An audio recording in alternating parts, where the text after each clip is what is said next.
तो बात उस समय की है जब स्वामी विवेकानंद अपने लोकप्रिय शिकागो धर्म सम्मेलन के भाषण के बाद भारत वापस आ गए थे।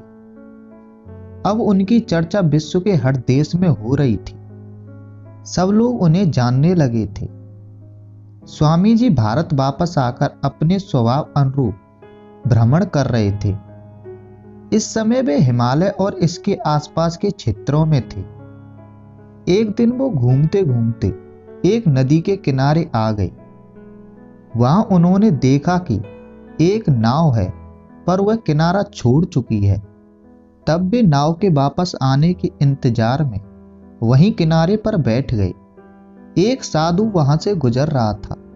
साधु ने स्वामी जी को वहां अकेला बैठा देखा तो वह स्वामी जी के पास आ गया और उनसे पूछा, तुम यहाँ क्यों बैठे हुए हो? स्वामी जी ने जवाब दिया, मैं यह नाव का इंतजार कर रहा हूं। साधु ने फिर पूछा, तुम्हारा नाम क्या है? स्वामी जी ने कहा, मैं विवेकानंद हूं। साधु ने स्वामी जी का मजाक उड़ाते हुए उनसे कहा, अच्छा, तो तुम वही विख्यात विवेकानंद हो जिसको लगता है कि विदेश में जाकर भाषण देने से तुम बहुत बड़े महात्मा साधु बन सकते हो। स्वामी जी ने साधु को कोई जवाब नहीं दिया। फिर साधु ने बहुत ही घमंड के साथ नदी के पानी के ऊपर चलकर अपनी शक्ति का प्रदर्शन किया। कुछ दूर चलने के बाद साधु ने स्वामी जी से कहा, क्या तुम मेरी तरह पानी पर पैदल चलकर इस नदी को पार कर सकते हो? स्वामी जी ने बहुत ही आदर और विनम्रता के साथ साधु से कहा, इस बात में कोई शक नहीं कि आपके पास बहुत ही अद्भुत शक्ति है, लेकिन क्या आप मुझे यह बता सकते हो कि आपको यह असाधारण शक्ति प्राप्त करने में कितना समय लगा? बहुत ही अभिमान के साथ साधु ने जवाब दिया, यह बहुत ही कठिन कार्य था।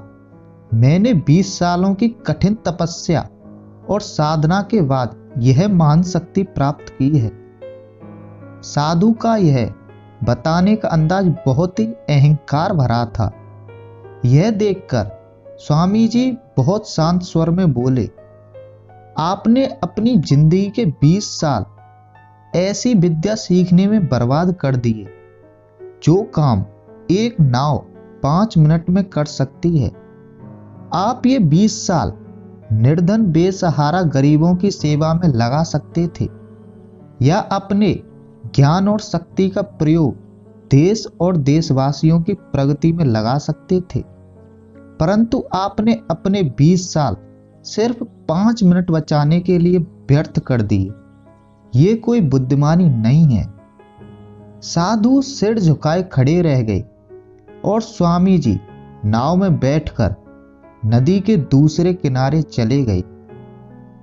इस प्रकार इस कहानी ने हमें बताया कि ज्ञान और शक्ति का सही प्रयोग आवश्यक है। किसी शक्ति को प्राप्त करके यदि हम उस पर घमंड करते हैं तो यह मूर्खता है। शक्ति का सही जगह पर सही इस्तेमाल करना ही वास्तविकता में बुद्धिमानी है।